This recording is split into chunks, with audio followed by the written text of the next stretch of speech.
بالله من الشيطان الرجيم.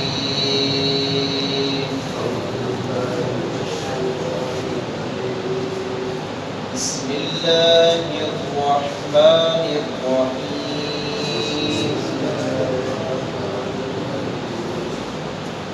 حميم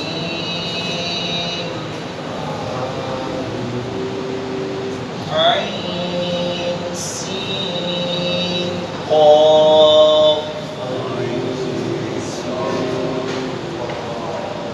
كذلك يوحي إليك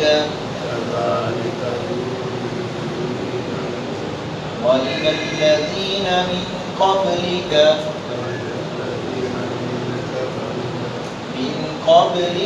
الله العزيز الحكيم.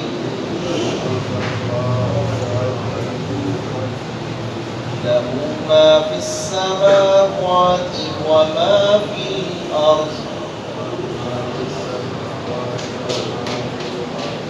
وهو العلي العظيم. سورہ الشورى کا آغاز ہو رہا ہے. اللہ رب العزت نے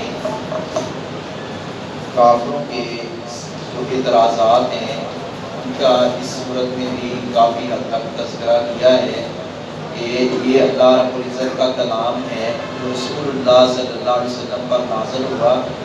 اس سے پہلے بھی اللہ رب العزت نے وحی کی ہے. یہ کوئی نیا وتیرہ، نیا اصول یا نیا طریقہ نہیں ہے. پہلے موسیٰ علیہ السلام پر تورات، عیسیٰ علیہ السلام پر انجیل، داؤد علیہ السلام پر زبور، حضرت ابراہیم پر صحائف وغیرہ اللہ رب العزت نے نازل کی. جس طرح ان پر اللہ رب العزت نے وحی بھیجی، اسی طرح رسول اللہ صلی اللہ علیہ وسلم پر بھی وحی بھیجی ہے. اس پر تعجب کرنے کی کوئی ضرورت نہیں ہے کہ یہ رسول کیسے بن گئے، یہ نبی کیسے بن گئے اور یہ فرشتہ کیسے آتا ہے. جو آپ نے رسول اللہ صلی اللہ علیہ وسلم پر اہل مکہ جو اعتراضات کرتے تھے تو اللہ رب العزت نے یہی ان کو بتایا ہے اور ان کو سمجھایا ہے کہ اگر ایمان نہیں لاؤ گے تو پھر تمہارے لیے خطرناک معاملات ہیں، ذلت اور خاری ہے. اگر ایمان لاؤ گے تو اللہ رب العزت تمہیں عزت اور کامیابی اور شرف سے ممکنات فرمائے گا، کیونکہ غالب وہی ہے، حکمت والا وہی ہے. ملکیت صرف اللہ رب العزت کی ہے. اللہ حاکم ہے، باقی سب محکوم ہیں. بس یہ ہے کہ اللہ رب العزت نے درجات رکھے ہیں، ایک سے بڑھ کر ایک کو فضیلت اہمیت دی ہے. لیکن سارے نبی، سارے اولیاء، فقہاء، محدثین، صحابہ، تابعین سارے اللہ کے بندے ہیں. لیکن بندوں میں پھر آگے درجات ہیں. تو رسول اللہ صلی اللہ علیہ وسلم پر وحی کا نازل ہونا کوئی اچنبے کی بات نہیں ہے، کوئی نئی بات نہیں ہے. اللہ نے پہلے بھی رسولوں پر اور وہی تبلیغ رسول اللہ صلی اللہ علیہ وسلم وہی مشن لے کر توحید کا چند ایک احکامات میں وہ چینج مختلف شریعتوں میں ہوتے رہے. حامیم عین سین قاف یہ حروف مقطعات ہیں.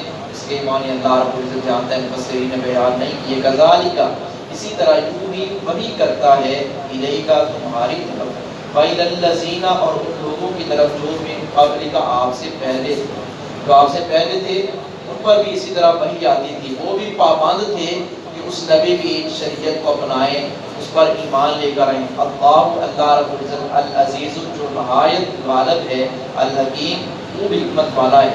لہو اسی کا ہے ما جو کچھ بھی ہے اسی کا ہے. ما نافیہ بھی ہوتا ہے اور ما جو کچھ کا معنی بھی دیتا ہے. سیاق و سباق کے اعتبار سے عربی زبان ہے، ساتھ و بلاغت والی اسی زبان ہے. اللہ رب العزت میں لہو اسی کا ہے ما جو کچھ فی السماوات آسمانوں میں، وما فی الارض اور جو کچھ زمین میں ہے، وہو اور وہ العلی نہایت بلند ہے.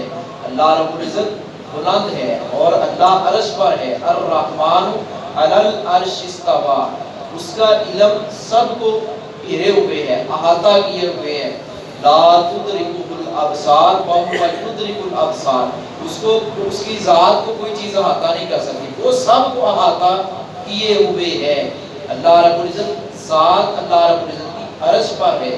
اللہ قرآن کے اندر کئی مقامات پر، یہاں بھی العلی کا جو لفظ اللہ رب العزت، اللہ بلند ہے، سنتا ہے، دیکھتا ہے۔ اللہ رب العزت کہیں بھی چھپ جائے، کوئی اللہ کی نظروں سے اوجھل نہیں ہو سکتا۔ وہ تو اس کیڑے کو بھی جانتا ہے جو پتھر کے اندر ہے، پتھر چاروں طرف سے بند ہے لیکن اس کو بھی رزق دے رہا ہے۔ لیکن خود اللہ ہے کہاں؟ العلی، بلند ہے، العظیم، خوب عظمت والا ہے۔ اللہ ہمیں اپنی ذات کی معرفت حاصل کرنے کی، عمل کرنے کی توفیق عطا فرمائے۔